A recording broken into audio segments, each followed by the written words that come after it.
शिक्षणशास्त्र B.Ed महाविद्यालय इंदोरीच्या वतीने घेत असलेल्या शालेय अंतर्वासिता टप्पा 1च्या अंतर्गत प्रात्यक्षिका अंतर्गत आयोजित रघुनाथगड हायस्कूल कोरोली साताराच्या शाळेत B.Ed प्रथम वर्ष सत्र 2 मधील ज्ञानदीपगड साताराचे सर्व छात्राध्यापक यांच्या शालेय अंतर्वासिता टप्पा 1च्या समारोपात मी रोहिणी पारखी व्यासपीठावरील सर्व मान्यवर इथे उपस्थित असलेले सर्व शिक्षक वृंद व उपस्थित असलेले सर्व विद्यार्थी यांचे मनपूर्वक स्वागत करते.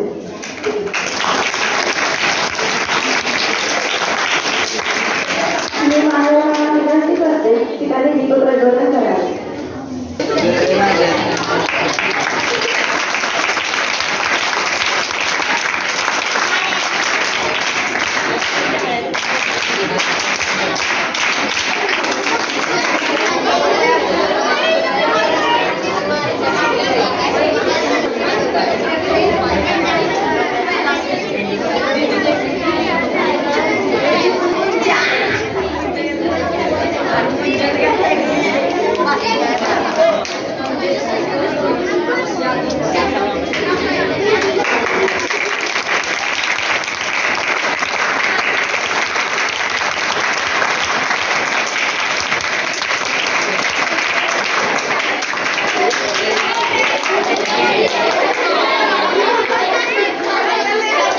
आजच्या कार्यक्रमाचा उद्देश जाणून घेणं प्रास्ताविक येतो.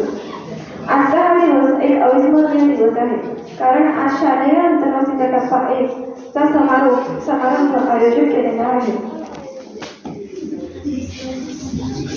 आजच्या या कार्यक्रमाचे अध्यक्ष श्री विजय जाधव सर यांचे स्वागत आमच्या शालेय अंतर्वासिता टप्पा 1चे अभिनव मुख्याध्यापक मंडळी कैलासवासी रामराव निकम शिक्षण प्रसारक B.Ed महाविद्यालय इंदोरी घेण्यात येणाऱ्या शालेय अंतर्वासिता टप्पा 1चे समारोप साजरा करण्यात आला. तर मी गटप्रमुख घोरपडे प्रथम वर्ष छात्राध्यापक सर्व उपस्थितांचे स्वागत करतो. लोकमुद्रा हायस्कूल कोडोली सातारा या शाळेत आम्ही शालेय अंतर्वासिता टप्पा 1 पूर्ण केला.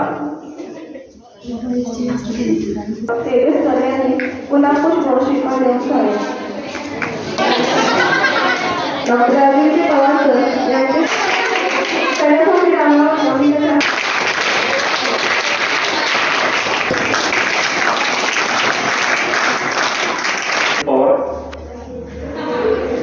कसे आहात सगळे? शाळेत छान मस्त बरोबर ना? तेवीस तुमचं योगाचं सेशन घेतलं. पाचवीचं वर्गात कोण करायचं नाही का? सुट्टी दिली. त्यांनी तुमचा योगाचं एक सेशन पाचवी वर्गात घेतलेलं आहे. त्या सुट्टीवरती म्हणून ठीक आहे. जरा मुलांनी उठा जरा तिथून.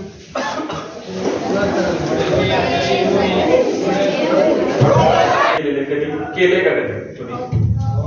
योग दिवसा दिवशी आपण सगळ्यांनी सूर्यनमस्कार केले असते बरोबर ना? ध्यान पण केलं असेल. तर बघा योग प्राणायाम ध्यान का करायचं? तर बघा योग कशासाठी? तर आपल्या शरीर चांगलं राहण्यासाठी. प्राणायाम कशासाठी?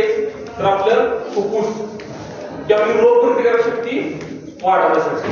आणि ध्यान कशासाठी आपण करतो? तर आपलं कॉन्सन्ट्रेशन किंवा आपला फोकस वाढवण्यासाठी करतो बरोबर. ठीक आहे. तर बघा तुम्ही आता लहान आहात, सगळ्यांना काय वाटतं की योग प्राणायाम ध्यान कधी करायचं? 60 वर्ष वयानंतर करायचं.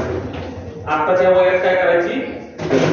तर तसं नाही. उलट शाळेत जर तुम्ही शिकत असाल तर आपल्याला ध्यान तर केलंच पाहिजे. हे लक्षात. ध्यान का करायचंय? बघा तर मला सांगा, असं होतं का आपल्या ज्यावेळी परीक्षेत बसतो वर्गात? इकडे लक्ष आहे सगळ्यांचं. इकडे सगळ्यांचं लक्ष आहे. सगळ्यांचं लक्ष इकडे. बघा तुमचा अजून फोकस इथं नाही. मी जे काय बोलतो त्यावेळी तुमचं अजून लक्ष नाही. कुठेही लक्ष ग्राउंडवरती. आम्हाला कधीच वाटणार खेळायला, आता वेळ झालाय शाळा सुटायची बरोबर.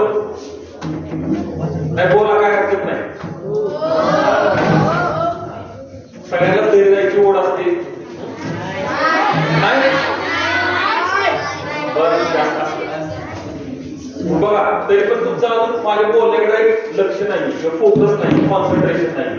आपण एक छोटासा गेम खेळूया. खेळायचा? तर काय करायचंय? आवाज येतो पाठीमागे? बघा आता मी काय करेन, एक ऍक्शन करेन, त्याप्रमाणे तुम्ही काय करायचंय? ऍक्शन करायची, बोलायचं नाही. हा ठीक आहे? करणार सगळे? एकदाच म्हणा, डबल डबल. सरने सांगितलं ना डबल म्हणा. सगळ्यांनी असे हात वर समोर करा, व्यवस्थित. ज्यांचं वय झालंय 60-70 त्यांनी असे हात खाली ठेवतात. तुम्ही शाळेमध्ये एक नाही एकदम एनर्जेटिक हात करा तुम्ही, व्यवस्थित हात ठेवा. आणि मी जशी ऍक्शन करेन तशी सर्वांनी करायची. बघूया तुमचा फोकस किती आहे, म्हणजे हित लक्ष किती आहे. ह्या गेमवरून तुम्हाला कळेल की तुमचा अभ्यासात किती लक्ष आहे. ठीक आहे? बघा मी जशी ऍक्शन करेन तशी माझ्यावर ऍक्शन करायची. करणार सगळे? पहिला राऊंड खेळूया आपण. एक राऊंड ट्रायल राऊंड असतो ना, काय म्हणतो आपण जरा खेळायचं? ट्रायल. क्रिकेट खेळता पहिला बॉल कसला खेळतो? ट्रायल बोलता. चला माझ्याबरोबर खेळायचं. माझ्याबरोबर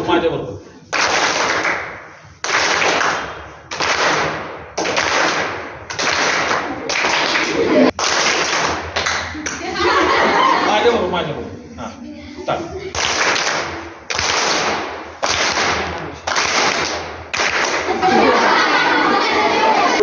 पाठ सरळ, मान सरळ. सगळ्यांनी डोळे बंद करा. सगळ्यांनी कंपल्सरी डोळे बंद करायचे. एक साधारण श्वास घ्या आणि सोडून द्या. आणखी एक साधारण श्वास घ्या आणि हळूवारपणे सोडून द्या. पाठ सरळ ठेवूया, मान सरळ, डोळे बंद ठेवूया. आपलं सगळं लक्ष आपल्या श्वासावरती केंद्रित करायचं.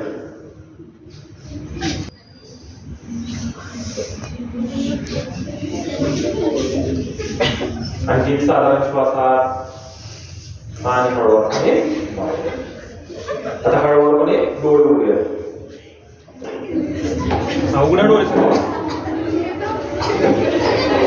इकडे लक्ष द्या. आता लास्ट गेम खेळूया. लास्ट वेळा खेळायचा. आता बघूया तुमचा फोकस किती आहे.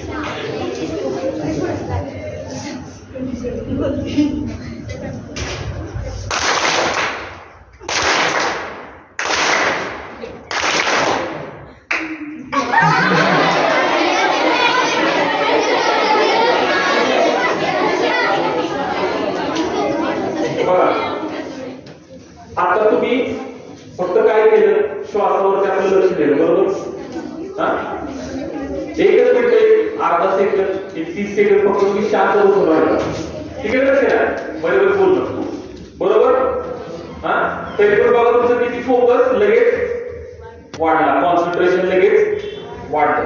बघा पहिल्या राऊंडला आपलं जवळजवळ 3 मुलांचा टाळी चुकली होती. दुसऱ्या राऊंडला एक 25% मुलांची टाळी होती. पण शेवटचा राऊंड तुम्ही एकदम परफेक्ट केला. कशामुळं? तर आपण त्यावेळी काय केलं? त्याच्या आधी श्वास घेतला आणि एकदम थोडस नॉर्मल आपण ध्यान केलं, एकदम स्लो. बरोबर? मग हे ध्यानाचं काय महत्व आहे? बघा काय होतं, आपण अभ्यासाला बसतो घरी. बरोबर? बसता सगळे? अभ्यासाला बसलोय, एक पुस्तकाचं पेज उघडले वाचायसाठी, पान उघडले. पान वाचता वाचता आपलं लक्ष कुठेतरी जातं आणि 1 तासाने परत काय लक्ष देतं आपण त्याच पानावरती. मग 1 तास होऊन गेला, माझं लक्ष लागत नाही. मग आपला अभ्यास पण काय होतो? पूर्ण होत नाही. बरोबर? मग आपण ज्यावेळी ध्यान करतो, योग करतो, प्राणायाम करतो, त्यावेळी काय होतं? आपलं ध्यान आपल्याला जिथं हवंय तिथं घेऊन जाता येतं. बघा तुम्ही परीक्षा आहे, समजा परीक्षेचा पेपर चालू, आपल्याला पेपर हातात भेटला. मॅडम पेपर असा हातात दिला. प्रश्न सगळे वाचले पेपर मधले, सगळे आवडीचे प्रश्न आहेत असं वाटलं. झाला पेपर सगळा आहे तसा आपण लिहिणार. पेन असा काढा तशी तलवार काढली आणि लिहायला गेलो आणि आठवायचं बंद झालं. झालंय असं? कुणाला झालं असेल? बरं झालं, मला झालं होतं. म्हणजे पेपर हातात पडला, हा खाली आहे. पेपर हातात पडला, हे लक्ष द्या. पेपर हातात पडला, सगळे प्रश्न येत आहेत, पण उत्तर लिहायला गेलो आणि काय झालं, विसरलो. होतं ना सर? तर ते का होतं? का तर आपण काय होतो, तणावामध्ये जातो. कशामध्ये? स्ट्रेस मध्ये. टेन्शन येतं ना आपल्याला त्यावेळी. मग त्यामुळे आपण काय करतो, आपलं प्रश्न काय होतं, उत्तर आपलं विसरून जातो. आणि तेच उत्तर कधी आठवतं, वर्गातून बाहेर आलो, बरोबर नाही? अरे मला येत होतं सुद्धा आठवलं नाही. कशामुळं? तर त्या वेळात आपण काय झालं, टेन्शन मध्ये गेलो, बरोबर. मग आपण ह्या वयापासून जर योग प्राणायाम ध्यान जर करायला लागलो, त्यातल्या स्पेसिफिक मेडिटेशन म्हणजे ध्यान जर करायला लागलो, तर तुमचा फोकस अजून खूप वाढणार आहे, तुमचं कॉन्सन्ट्रेशन वाढणार आहे. येते लक्षात? कॉन्सन्ट्रेशन वाढलं, फोकस वाढले, काय होईल, तुमचा अभ्यासात अजून चांगलं मन लागेल. जास्त अभ्यास झाला की परीक्षेत पण काय भेटतील, चांगले मार्क्स भेटतील. येते लक्षात? मग जास्त मार्क भेटले आपल्याला अजून चांगलं शिक्षण घेता येईल. ज्यावेळी तुम्ही 10वी पास आउट व्हाल, आता मला 10वीची मुलं गेली ना पुढच्या अभ्यास करा, परीक्षा द्यायला, तसं त्यांना 11वी तुम्हाला अजून चांगल्या प्रकारे पुढचं शिक्षण घेता येईल. तर इथून आतापासूनच सगळ्यांनी जे काय तुम्हाला इथं शाळेमध्ये योगाचं सेशन घेत असतील किंवा जो काही व्यायाम घेत असतील तो करत जावा. ध्यान घेत असतील तर ते पण व्यवस्थित रोजच्या रोज घरी पण करत जावा. घरातील तुमच्या आई वडिलांना पण सांगा की योगा करा, प्राणायाम करा. बघा, एक डॉक्टर म्हणून सांगतो, आता आजकाल खूप पेशंट वाढले, कशाचे, बीपी, शुगर, दम्याचे. एक लक्षात, तुमच्या आई वडिलांना पण कदाचित नसेल शक्यतो या वयात, तुमच्या आई वडिलांना नसावाच, पण असेल तर त्यांना सांगा की योगा करा, प्राणायाम करा. त्यामुळे खूप शारीरिक लेवलची पण बेनिफिट्स होतात. पण तुम्ही आता लहान आहात शाळेमध्ये, तर तुम्हाला ध्यान करणं हे गरजेचं आहे. म्हणजे आपला काय फोकस वाढेल, कॉन्सन्ट्रेशन वाढेल. जसं बघा, आता सरांनी 5वीच्या विद्यार्थ्यांचं त्यांचं ध्यान करून घेतलं, त्यांना शिकवलेले, तसं ते बाकीच्या विद्यार्थी वर्गाचं पण सरांनी आम्हाला एक द्यावा थोडासा वेळ, आम्ही त्यांचे पण सेशन घेऊ, जेणेकरून त्यांना घरी त्यांच्या अभ्यासात खूप फायदा होईल. करणार सगळे इथून पुढे ध्यान योगा करणार नक्की.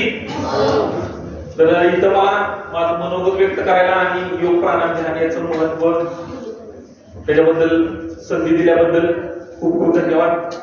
जय गुरु. योगामुळे अभ्यासाची एकाग्रता कशी वाढेल व तुमची अभ्यासात प्रगती कशी होईल याबद्दल सरांनी खूप छान असे मार्गदर्शन केले. त्यानंतर आजच्या कार्यक्रमाचे अध्यक्ष श्री विजय यादव सर यांना मी विनंती करते त्यांनी आपले मार्गदर्शन. गुड आफ्टरनून सगळ्यांना. मी कैलासवासी रामराव इंग्रज शिक्षणशास्त्र महाविद्यालय इंदोरी या महाविद्यालयामार्फत आयोजित शालेय अंतर्गतीचा टप्पा 1 या प्रात्यक्षिकाअंतर्गत घेण्यात आलेल्या कार्यक्रमाचा आज आपला समारोप आहे.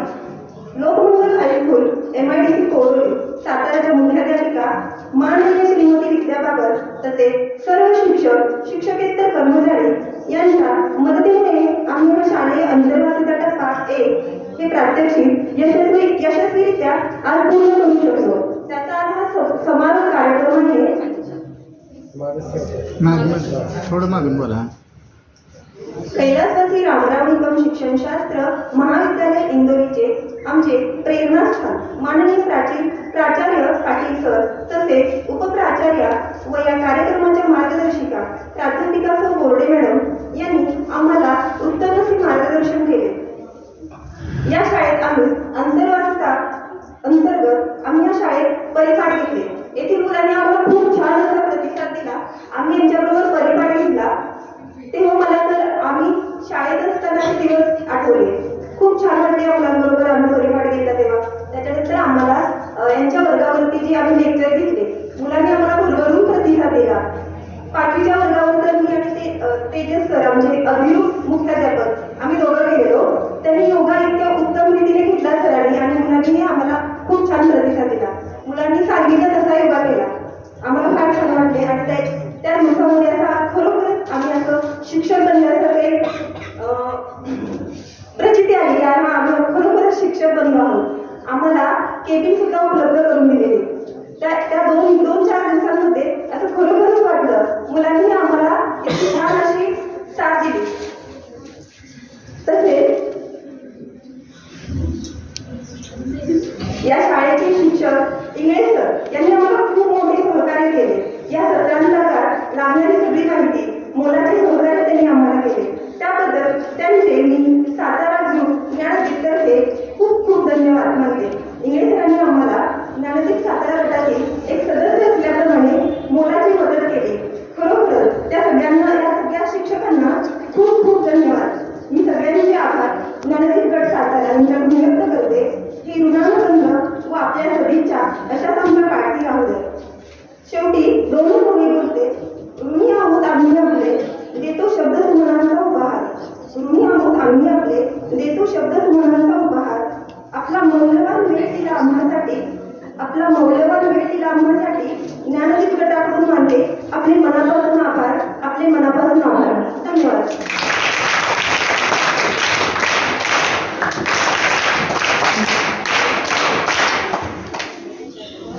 यानंतर कैलासाचे रंगावले शिक्षणशास्त्र बीएड महाविद्यालयाच्या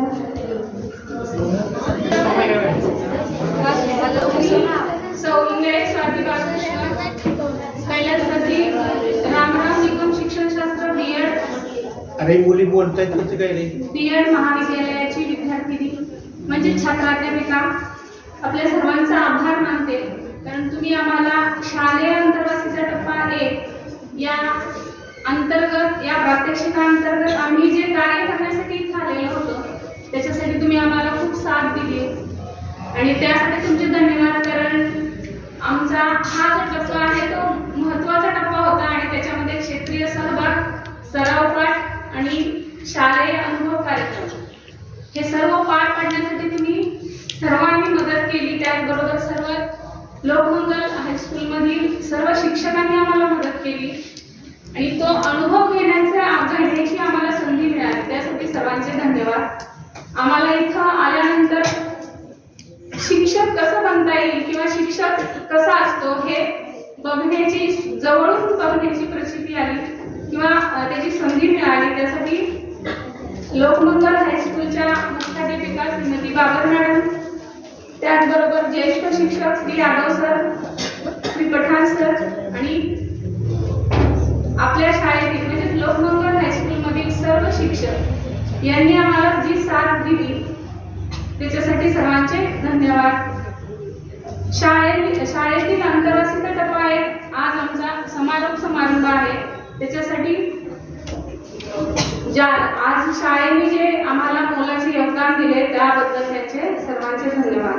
पुस्तकांचा अभ्यास, मैदानावर जोश, सर्वांच्या सहकार्याने सोपत झाला प्रत्येक होश. शाळेतील जीवनाने दिला एक नवा दृष्टिकोन. आंतरराष्ट्रीय टप्पा 1 आज संपला अंशभर यशाने. म्हणजे हा जो शालेय आंतरराष्ट्रीय टप्पा 1 हा जो आम्ही सादरीकरणासाठी तुमच्या शाळेत आलो होतो त्याच्यासाठी सर्व शाळेने सहकार्य केलं. म्हणून आमच्या ज्ञानदीप गट सातारा सर्व छात्राध्यापक यांच्या वतीने मी धन्यवाद करते आणि थांबते. जेथे आहेत या कार्यक्रमाचे शिक्षक तेव्हा मानलेच पाहिजे आपल्या सर्वांचे आभार. सर्वप्रथम मी वर्ष छात्राध्यापिका अश्विनी पवारच्या सर्वांना नमस्कार. कैलासवासी रामराव निकम येथे आम्ही बीएड शिकत आहोत. या बीएड शिक्षणाच्या अंतर्गत आम्हाला शालेय अंतर्गत टप्पा हा प्रॅक्टिकल यशस्वीरित्या पार करण्यासाठी लोकमंगल हायस्कूल MIDC सातारा या शाळेच्या मुख्याध्यापिका श्रीमती विद्या बाबर यांनाही आम्हाला शाळा उपलब्ध करून दिली. त्याबद्दल आमच्या सर्व ज्ञानदीप गट सातारा यातर्फे विद्या बाबर मॅडम यांचे आभार. तसेच या शाळेचे शिक्षकवृंद व शिक्षकेतर कर्मचारी यांनीही आम्हाला मोलाचे सहकार्य केले व त्यांनी आम्हाला शिक्षक बनण्यासाठी जे काय आत्मसात करायला हवे आहे ते त्यांनी आम्हाला याचे मार्गदर्शन केले. त्याबद्दलही त्यांचे मनापासून धन्यवाद. या शाळेतील प्रत्येक शिक्षक आणि शिक्षिका हे आम्ही ज्यावेळी शाळेवर येत होतो त्यावेळी ते प्रत्येक जण आमच्याशी आदराने वागले. म्हणजे आमची विचारपूस केली, आम्हाला काय हवंय नकोय ते सर्व त्यांनी पाहिलं. वेळोवेळी आम्हाला मार्गदर्शन करत राहिले. घेण्यात आलेले विविध स्पर्धा सांस्कृतिक कार्यक्रम हे पार पडण्यासाठी त्यांनी आम्हाला सहकार्य केले. आम्हाला हवी असलेली शाळेची माहिती त्यांनी व्यवस्थितपणे आम्हाला दिली. या शाळेतील आंतरवासी अंतर्गत आम्ही ज्यावेळी परिपाठ घेतला त्यावेळी आम्हाला आमचे शाळेचे दिवस आठवले. म्हणजे शाळेत आम्ही ही प्रार्थना म्हणायचो, जनगण मन राष्ट्रगीत वगैरे, ते दिवस आम्हाला आठवले. तसेच आम्ही वेगवेगळ्या वर्गावर आमचे सराव पाठ घेतले. त्यावेळी सर्व विद्यार्थ्यांनी आम्हाला सहकार्य केले व शाळा शिकवताना आम्ही ज्यावेळी शाळेवर यायचो त्यावेळी सर्व विद्यार्थी good morning madam, good afternoon madam, म्हणजे त्यांच्यात जो रिस्पेक्ट दिसत होता ना आमच्याविषयी, हे पाहून मला खूप आदर वाटायचं की खरंच आपण कुठेतरी पुढे जाऊन एक शिक्षक बनणार आहोत, की खरंच या निरागस मुलांमध्ये की आपल्याकडे त्यांची बघण्याची भावना एक आदराची असते. हे पाहून मला खूप असं हे झालं की मी खरंच शिक्षक होऊन पुढे जाऊन शिक्षक होणार आहे, याचा आम्हाला अभिमान वाटला. या शालेय आंतरवसती या कार्यक्रमाअंतर्गत आम्हाला एक केबिन दिली होती. मग केबिन मध्ये आम्ही सर्व शिक्षक बसत होतो. त्यावेळी आम्हाला या शाळेचाच आम्ही घटक असल्याचा अनुभव आला. या शाळेतील मी खरं तर धन्यवाद दिले सरांचं मला, कारण त्यांनी आम्हाला खूप मोलाचे असे सहकार्य केलेले आहे. म्हणजे प्रत्येक गोष्टी त्यांनी आमच्याशी चिडचिड न करता आम्हाला अतिशय चांगल्या पद्धतीने मार्गदर्शन केलेले आहे. तसेच या सर्व शाळेतील मुख्याध्यापक श्रीमती बाबर मॅडम, तसेच शिक्षक वृंद सर्व व शिक्षकेतर कर्मचारी यांचे मी सर्व ज्ञानदीप सातारा यांच्याकडून आभार व्यक्त करते. हे ऋणानुबंध व आपल्या सदिच्छा असेच आमच्या पाठी राहू द्या अशी मी त्यांना विनंती करते. मी रोहिणी योगेश पाटील.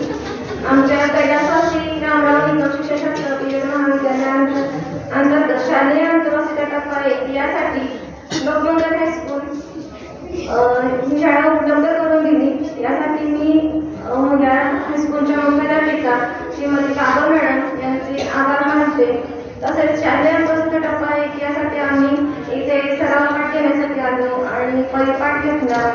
यावेळेस परिपाठ घेताना आम्हाला खरंच म्हणजे शाळेत असताना जसं आम्ही उभं राहायचो तसं परिपाठ म्हणायचो आम्ही, याची आठवण झाली. त्यानंतर आम्ही जेव्हा सराव पाठ घेतले तेव्हा विद्यार्थ्यांनी खूप सहकार्य केले आणि इथे आल्यानंतर जो आम्हाला एक थोडे दिवसांसाठी का होईना शिक्षक म्हणून आम्ही आलो तरी सुद्धा प्रत्येक विद्यार्थी जेव्हा आम्ही आलो तेव्हा गुड मॉर्निंग मॅडम वगैरे त्यांनी म्हणजे असं विश केलं. त्यामुळे खरंच खूप खूप धन्यवाद. सर्व शिक्षक वृंद यांनी खूप मोलाचे सहकार्य केले आम्हाला प्रत्येक वेळी. त्यासाठी सर्व शिक्षकांचे मी आभार मानते. पुस्तकांचा अभ्यास मैदानावर सर्वांच्या सहकार्याने सोपं झालं प्रत्येक गोष्ट. शाळेतील जीवनाला दिला एक नवा दृष्टिकोन. आंतरवासिता टप्पा 1 आज संपला. अंशभर यश आले. धन्यवाद.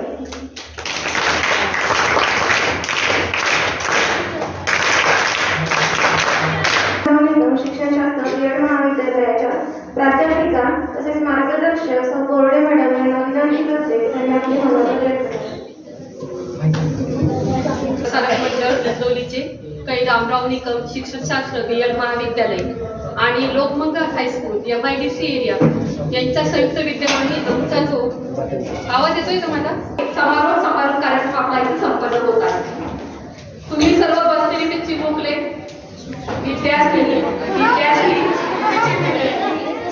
आमच्यामध्ये तुम्ही चिमुकलेच आहात. तुम्ही फक्त मोठं समजत असाल, परंतु आमच्यासमोर तुम्ही चिमुकले फार चिमुकले आहात आणि तसेच राहावे 10वीपर्यंत इथं. या समारोह कार्यक्रम शाळा टप्पा 1 याच्यामध्ये शाळेच्या मुख्याध्यापिका श्री सौ विद्या बाबर मॅडम, ज्येष्ठ शिक्षक विनय यादव सर, प्रमुख अतिथी अजिंक्य पवार सर, सर्व शिक्षक वृंद, विशेष आभार मानायचे म्हटले इंगळे सर आणि शिक्षकेतर कर्मचारी. तुमच्या सर्वांच्या सहकार्याने माझा हा ज्ञानदीप गट सातारामधला मी इथे पाठवला आणि स्वाती इंगळे आमच्याकडे असल्यामुळे की इंगळे सर सर्वप्रथम सहकार्य करतीलच ही पूर्णपणे मला शाश्वती होती. त्याच्यामुळे जसं म्हणून आम्ही जास्त लक्ष देण्याची गरज पडली नाही या गटाकडे मला. आणि खरोखर शाळेचं आणि सर्व शिक्षकांचं खूप सहकार्य माझ्या गटाला लाभलं. गटाची सुरुवात तुमच्याकडे बघितली असेल तुम्ही की सर्वप्रथम तुमच्या परिपाठला आमचे विद्यार्थी उपस्थित होते आणि त्यांनी त्यांचे अनुभव सांगितलेलेच आहेत की परिपाठ खूप छान आहे. या शाळेचा खूप उत्कृष्ट परिपाठ आहे.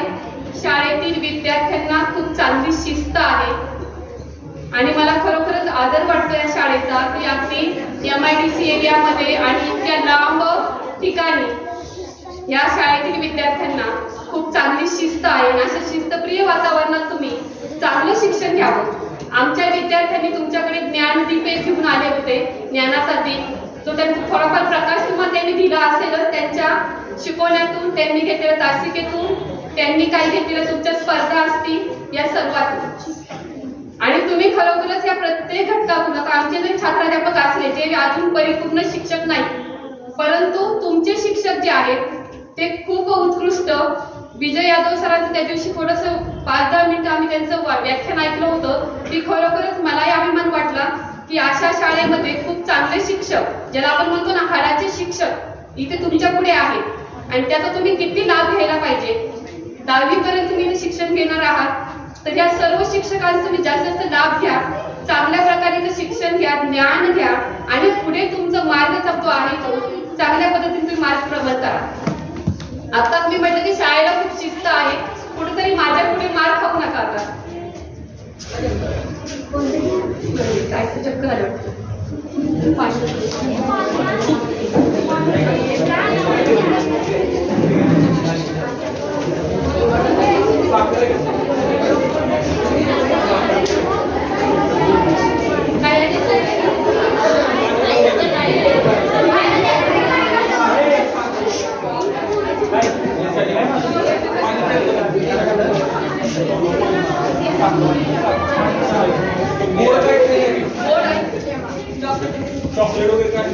आमचा BEd महाविद्यालयाचा तो अतिशय उत्कृष्टपणे संपन्न झाला.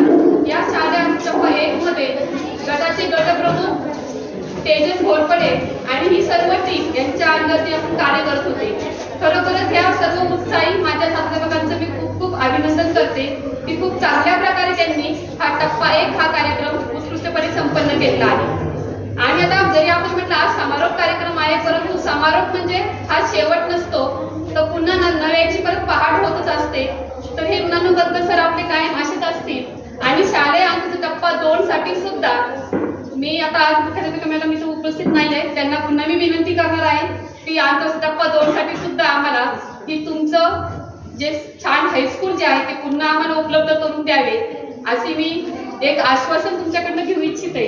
आणि पुन्हा एकदा सर्व शिक्षक वृंद, मुख्याध्यापक, शिक्षक वृंद, शिक्षक कर्मचारी आणि प्रिय विद्यार्थी आणि विद्यार्थिनी यांचे मी आभार मानते. आणि पुन्हा एकदा तुम्हाला सर्वांना शुभेच्छा देते. जे 10वीचे वर्ग आहे त्यांना 10वीच्या परीक्षेसाठी बेस्ट ऑफ लक. धन्यवाद. काव्य शिंदे.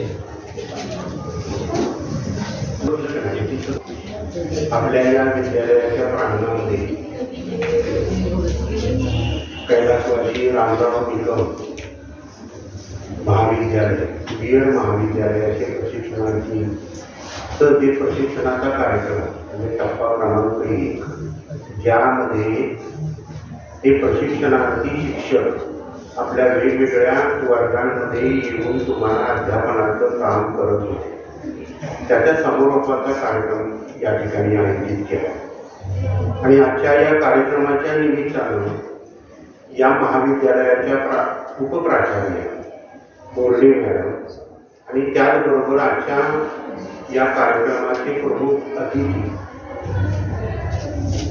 डॉक्टर पवार या ठिकाणी ज्यांनी आपणाला योग आणि ध्यानाचं महत्त्व या ठिकाणी सांगितलं, ते दोघेजण या ठिकाणी उपस्थित आहेत आणि व्यासपीठावर अजून इतरही मान्यवर आहेत. या सर्वांना पहिल्यांदा मी त्यांचे विशेष आभार मानतो. आभार एवढ्यासाठी की पुन्हा एकदा मला या प्रशिक्षणाच्या निमित्तानं बोलण्याची संधी उपलब्ध करून डॉक्टर पवारांनी आता नुकतंच तुम्हाला ध्यान आणि योग याचं महत्त्व सांगितलं. Yoga is a system which normalize the function of mental as well as physical health. Yoga ही एक अशी गोष्ट आहे की जी आपल्या मेंदूला आणि शरीराला संतुलित करण्याचं काम करते. आणि म्हणून योगाचं महत्त्व त्यांनी आपल्या विचारांमधून व्यक्त केलं. आणि खरोखरच ध्यान किती गरजेचं आहे, कॉन्सन्ट्रेशनसाठी गरजेचं आहे. म्हणजे जसं त्यांनी मगाशी सांगितलं की अगदी तंतोतंत करायचं, की आपल्याला अशी कन्सेप्ट असते की माणसानं म्हातारपणी ध्यान करावं नाही, तर शालेय जीवनामधूनच खरं ध्यानाचं महत्त्व विद्यार्थ्यांना कळलं पाहिजे. कशासाठी कळलं पाहिजे की ध्यान लावायला तुम्ही सवय केली की तुमचं कॉन्सन्ट्रेशन वाढतं, एकाग्रता वाढते आणि एकाग्रतेमुळं तुमचं चिंतन वाढतं आणि त्यामुळे तुमचा परफॉर्मन्स चांगला होतो. परफॉर्मन्स कशात असेल, ओव्हरऑल परफॉर्मन्स. मग तो whether it's about exam, about playing different type of the game, खेळातला असेल, परीक्षेच्या अभ्यासाचा असेल, तो परफॉर्मन्स तुमचा चांगला होतो. थोडं सिरियस वाटतं का काय? तर त्याचबरोबर ओल्ड्रे मॅडमनी सुद्धा या ठिकाणी आपलं विद्यालयाचं त्यांनी आभार मानला आणि त्यांनी एक आश्वासन मागितले की दुसऱ्या टप्प्यामध्ये शाळा माझी पण इच्छा अशी राहील की दुसऱ्या टप्प्यामध्ये या प्रशिक्षणार्थी शिक्षकांनी या ठिकाणी यावं आणि ज्ञान दानाचं कार्य करावं. आता त्यांनी भाषणाला सुरुवात केल्यानंतर तुम्हाला ते चिमुकल्या म्हणल्या आणि तुम्हाला पटकन हसायला आलं का नाही? कारण आता मला ते सांगतो त्याचं कारण, या माझ्यासमोर जी मुलं बसलेली आहेत ती सगळी 7वी 8वीतली 7वीतली मुलं आहेत, हे की नाही? ही मुलं या वयाच्या टप्प्यामध्ये आहेत की त्यांना घरी सुद्धा ही ट्रीटमेंट मिळते. म्हणजे बघा, आता मी विचारतोय तुम्हाला, सांगा मला घरात, तुमचे आई वडील तुम्हाला घरात म्हणतात का नाही एवढी मोठी झाली तुला कळलं होईल? मला म्हणतात एवढा मोठा घोड्याच्या घोडा झाला तुला कळत नाही. आणि थोड्या वेळानं लगेच आई वडील काय म्हणतात, एवढी एकदा म्हणतात तू एवढा मोठा झाला आणि परत म्हणतात तू काय बोलू नको, तुला काय कळत नाही. म्हणजे आई वडील सुद्धा कन्फ्युज असतात की आपलं बाळ मोठं झालंय का ते बाळ आहे, ठीक आहे? म्हणजे त्यांना सुद्धा शंका असते, तुमच्या मनात सुद्धा शंका असते. आता बघा, मी तुम्हाला उदाहरण दाखवतो. बाळामुकडे तुझं नाव सांग. तू नाव सांग. हा, तू सांग की नाव पटपट पटपट सांग. अरे उठा की सांग बाळा, तू सांग.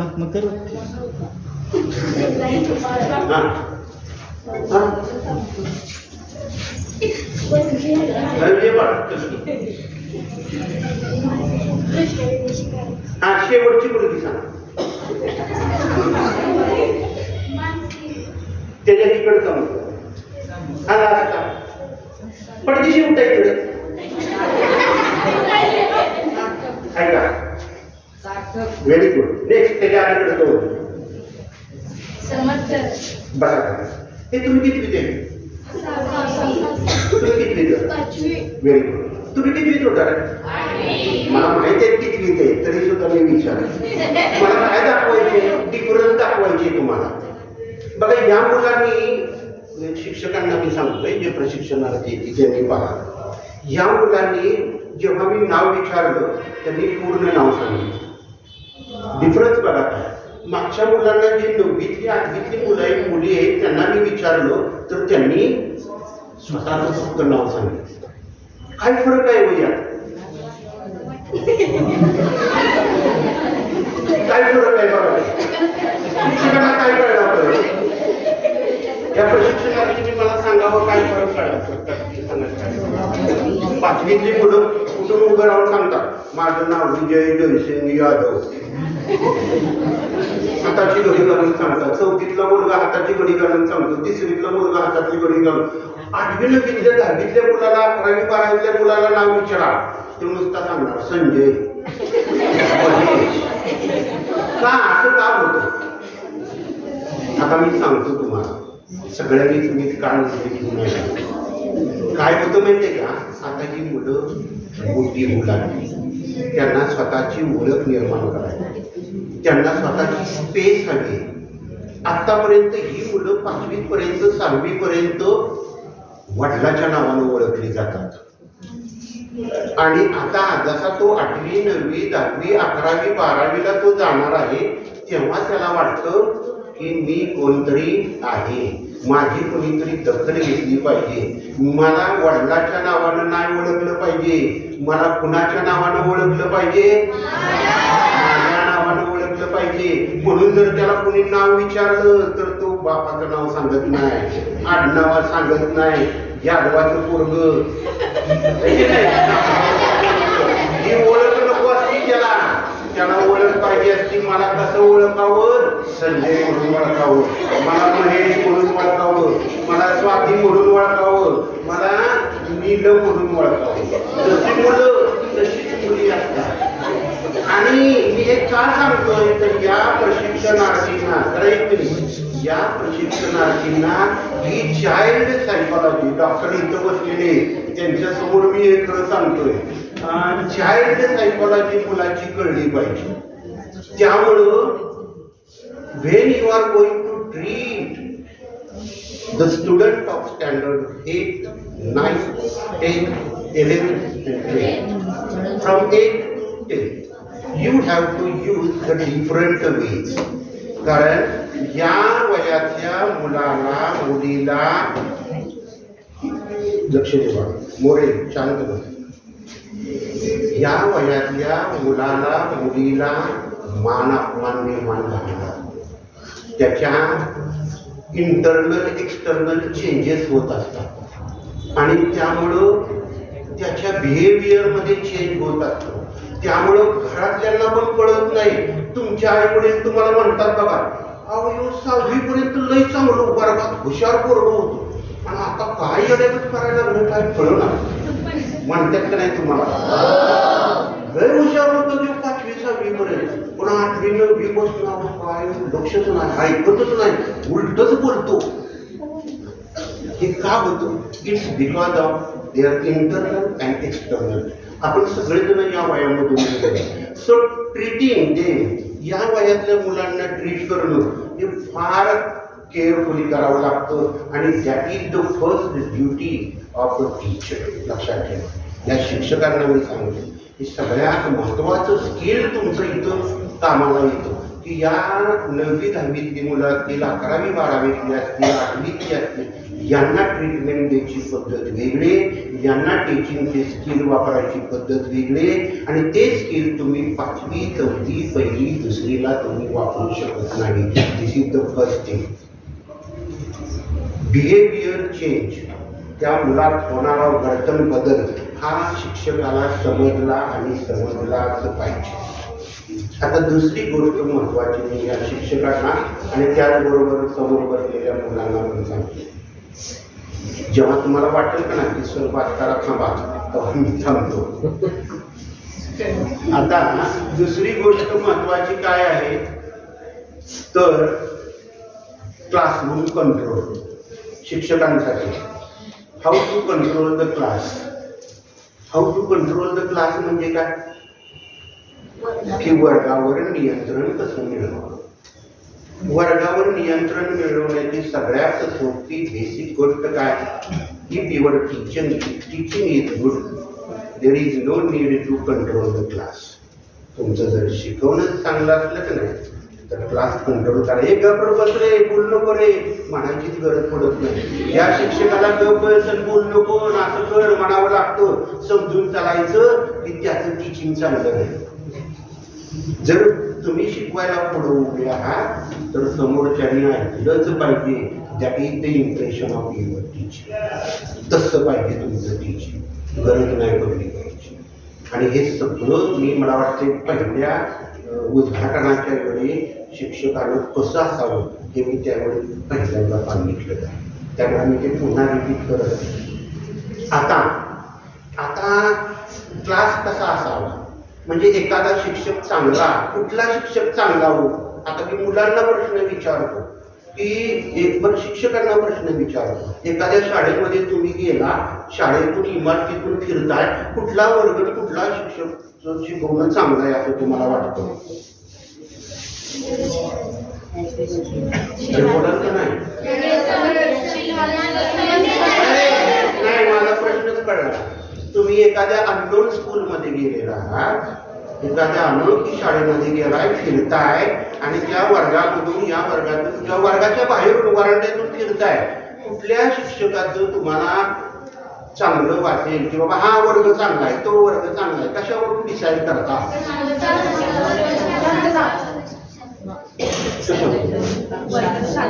व्हेरी गुड, बघा छान उत्तर दिलं.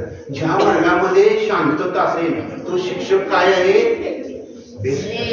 सगळी मुलं शांतपणे ऐकतायत, तो शिक्षक, अरे ऐका जरा, तो शिक्षक समोर बोलतोय, सगळी जण शांत बसले, that is the best teacher, आहे की नाही? हो ना, असंच आहे ना मग.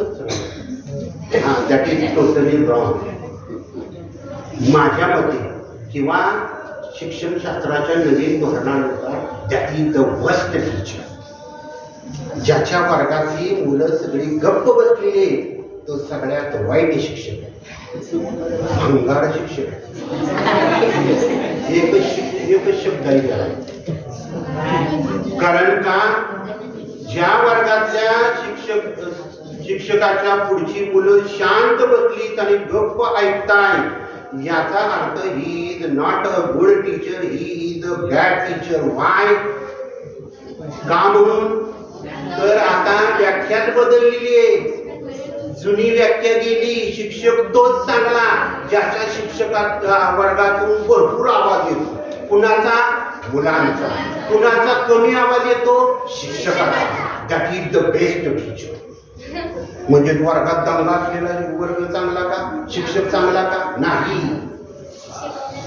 That is the best class, that is the best teacher in which class the student speaks more and more and teacher speaks less. आपल्या पूर्वीच्या संकल्पनेमध्ये, वर्गाच्या संकल्पनेमध्ये टीचर सेंटर्ड क्लास होता. कसला होता? Teacher centred. वर्गाचा प्रमुख कोण? शिक्षक. बोलायचं कुणी? प्रश्न विचारायचे कुणी? सगळ्या वर्गावर कंट्रोल कुणाचा असणार? Teacher is the main part of the class. Teacher centred class ही जुनी कल्पना होती. आता मी का सांगतोय यांना, शिक्षकांना, की यांना हे कळलं पाहिजे, लक्षात आलं पाहिजे की now the concept has been change, totally change. आता तोच क्लास चांगला, आता तोच शिक्षक चांगला. Who make the class? Learner centred class. कसला? Learner centred class. Who is learner? आता माझ्यासमोर who is learner? Very good. You are the learner. You are the center of the class, not the teacher. यापूर्वी शिक्षक शिकवणारा कुठे बसायचा, उभं राहायचा? कुठे? बोला की. फळ्याच्या जवळ किंवा चेअर मध्ये, आणि तिथंच बसून तिथं उभं राहून तो शिकवणार. आता तसं नाही. आता लर्नर सेंटर्ड क्लास म्हणजे विद्यार्थी केंद्रित वर्ग निर्माण करायचे आपल्याला. विद्यार्थी हा केंद्रबिंदू. कोण बोलणार वर्गामध्ये जास्त? कोण कमी बोलणार? फळ्याजवळ उभा राहणार का? वर्गामध्ये फिरत असणार. ईच अँड एव्हरी स्टुडंट तो रीच होणार, पोहोचणार. And that is the real teacher, that is the best teacher.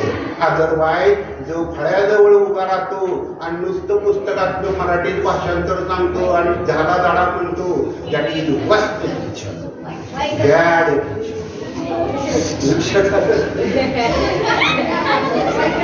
हा, आता चेकआउट करायचे. लक्ष द्या इकडं पुढं. हे जसं मुलांना गरजेचं आहे तसंच हे शिक्षकांना पण गरजेचं आहे. पिवळा रंग असलेली मुलगी बोलू पडा. आता पहा,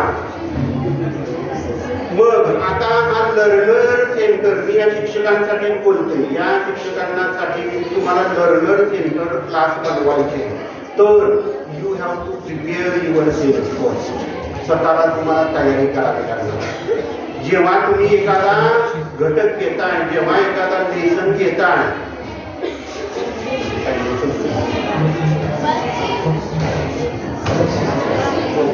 मला तेच सांगा. जेव्हा लर्नर सेंटर क्लास बनवायचे त्या शिक्षकांना मी फक्त एक सांगतो, तुम्ही सगळ्यांनी नोट डाऊन करून घ्या. तुम्ही वर्गामध्ये जास्तीत जास्त ICQचा वापर करा. कशाचा वापर करा? ICQs. ICQs means what? Information checking question. काय? Information checking question. वर्गामध्ये मुलांना इन्फॉर्मेशन द्या and then ask simple factual question. कुठलाही विषय शिकवत असू द्या, मराठी शिकवत असू द्या, इंग्रजी, हिंदी, विज्ञान, गणित, काहीही विषय शिकवत असू द्या. Give the information and collect the information. How to collect the information? By asking the question. कसले question? Simple factual question. ICQs. ICQs म्हणजे इन्फॉर्मेशन चेकिंग क्वेश्चन. आपण दिलेली म्हणजे ही शाळा आहे. काय आहे रे बाळांनो ही? तुम्ही सर्वजण कुठे बसलाय?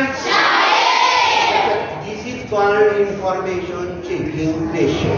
हे करा आणि इंटरॅक्ट विथ द स्टुडंट. मुलांच्या बरोबर इंटरॅक्ट व्हा, त्यांच्या बरोबर जास्तीत जास्त बोला, त्यांना बोलू द्या. And our class will definitely become learner centre class. आज या प्रशिक्षणाच्या समारोपाच्या निमित्तानं सर्व प्रशिक्षणार्थी या विद्यालयामध्ये गेले बरेच दिवस झालं इथं वर्ग अध्यापनाचं काम करतायत. त्यांना वेगवेगळे अनुभव आले, त्यांनी ते तुमच्याबरोबर शेअर केले. तुम्हाला सुद्धा एक वेगळे शिक्षक, वेगळा अनुभव तुम्हाला विद्यार्थ्यांना मिळाला की नाही मिळाला? वेगवेगळं टीचिंग मेथड तुम्हाला कळले असते आणि ह्या अनुभवाची शिदोरी या सर्व शिक्षकांनी आयुष्यभर जोपासावी. कारण learning is a lifelong process. शिक्षण हे आयुष्यभर चालणारी क्रिया आहे. असं नाही की शाळेत आहे तोपर्यंत शिकतो, 10वी 12वी झाली शिक्षण संपलं, ग्रॅज्युएशन झालं शिक्षण संपलं, नाही. Learning is a lifelong process. ते आयुष्यभर चालणारे. Learning means what? Having an experience. अनुभव घेणं म्हणजे शिकणं. मी सायकल शिकलो म्हणजे काय केलं? सायकल शिकण्याचा, चालवण्याचा अनुभव घेतला. That is learning. हे आयुष्यभर चालत असतं. एवढंच काय, माणूस मरताना सुद्धा शिकतो. कसं काय मरायचं? कसं ते माहिती आहे का त्याला? ते कधी शिकायला मिळतं त्याला? मरतो. मरताना काय बंद पडतो पहिल्यांदा? मांडी, पाटा, हृदय. कधी सांगितलं तुम्हाला हृदय बंद पडतं? कुणी अनुभव घेतलाय का? That is learning. मरायचं कसं हे पण शिकावं लागतं. म्हणजे मरेपर्यंत शिक्षण प्रोसेस संपत तर ते प्रामाणिकपणे तुम्ही शिका. शिकवणारे शिक्षक पण तुम्हाला प्रामाणिकपणे तुमच्या प्रामाणिकपणे शिकवण्यासाठी या सर्व प्रशिक्षणार्थींना मी मनापासून तुम्हाला शुभेच्छा द्यावं. एक आदर्श शिक्षक तुम्ही घडावं, एक समाजापुढं आयडियल टीचर म्हणून तुम्ही नाव कमावं असे मी त्यांना शुभेच्छा देतो. आणि मला इथं माझे विचार व्यक्त करण्याची संधी या सर्व संयोजकांनी उपलब्ध करून दिली. त्यांचे मी आभार मानतो आणि म्हणतो जय जय महाराज.